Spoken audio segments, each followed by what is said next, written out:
Good evening. Today I will present From the Sierra to the Pampas, a cultural encounter between Huancayo and Argentina, a project based on cultural diversity, migration, and personal experience. My name is Johnatan Echevarria, and today I want to share an experience that transformed my perspective. A trip to Argentina, a country with a culture that, although we share the same language, is distinct from ours. The topics we explore are cultural diversity, migration, and especially my personal experience during that trip. We'll see how differences aren't barriers, but bridges for mutual enrichment. First of all, what is cultural diversity? Before sharing my story, it's essential to understand what we mean by cultural diversity. It's not just about typical dances or food. It's the sum of all the ways we live, create, think, and express ourselves. This includes language and communication, not just words, but accent, slang, and gestures, traditions and rituals, from patron saint festivals to socializing, values and beliefs, what society considers important or right, art, music, and gastronomy, the creative expression of people. Here in Huancayo, we have an immense cultural richness.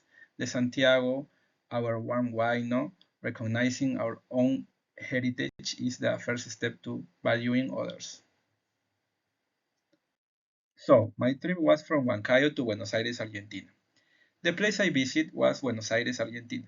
I chose this destination for its fame of being a vibrant and Europeanized city, an intriguing contrast to my reality in the central Peruvian highlands. I left my city full of Andean color and market bustle, with high expectation to discover a new facet of South America. Here I will explain the cultural shocks that appear when comparing both societies. They were subtle but constant, such as rhythm and space. Huancayo has a slow and close rhythm. In Buenos Aires, everything was faster, people walking quickly on wide avenues. Language. It's not the same Spanish. We say chivolo, vecina, or vecino. There I heard pibe, recopado, and the famous che. Schedules and meals. In Huancayo, we have lunch at 1 p.m. and dinner early. There, lunch is at 2 or 3 p.m. and dinner at 9 or 10 p.m.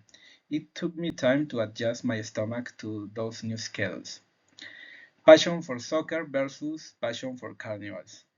Both are passionate, but soccer in Argentina is a national religion. Instead, I talked with the same pride about my Huancaíno Carnival and the Atunantada. Beyond the shock, learning and adaptation. I can say that after the initial impact, the learning phase began. I understood that these differences weren't better or worse, just different. I learned to enjoy nightlife and late dinner hours. I learned to listen carefully and throw in a che or dale to feeling better. I learned that their direct way of speaking, which can sometimes sound harsh, isn't a lack of education, but a culture of frankness. I discovered that although Argentine asado is a word apart from our Pachamanca, the act of gathering around fire to share food and stories is a deeply similar social ritual to ours. Respect as a universal key. This experience taught me that respect for another culture is based on concrete actions such as learn their slang and idioms, researching before traveling. I learned the meaning of words like pibe or quilombo to avoid misinterpreting them, adapt to their schedules and customs without judgment. I adjust to their meal schedules and greetings, a firm handshake or a kiss on the cheek between men, which isn't common in Huancayo. Ask about their traditions. Be patient and tolerant with differences in personality. I understood that my Andean accent and idioms would also sound different to them, and that's okay. Value without belittling your own. Instead of saying in Huancayo we do it better, I said how interesting. In Huancayo we do it like this. Connection to migration. This personal experience made me reflect deeply on migrants. I was just a tourist for a few weeks, but thousands of Peruvians, including Huancaínos, have migrated to Argentina to build a new life. So I thought if it was a challenge for me to be a tourist. Imagine the life of a Peruvian migrant in Argentina or an Argentine in Huancayo. And now we also see Argentines migrating to Peru, perhaps some to Huancayo. They face our cultural codes, our accent, our spicy food, our Peruvian time. My trip taught me to have more empathy towards them. The same respect, patience, and openness that I expect in Buenos Aires is what we should offer to those arriving in our city. They also miss their barbecue or asado, their dulce de leche, and their way of life.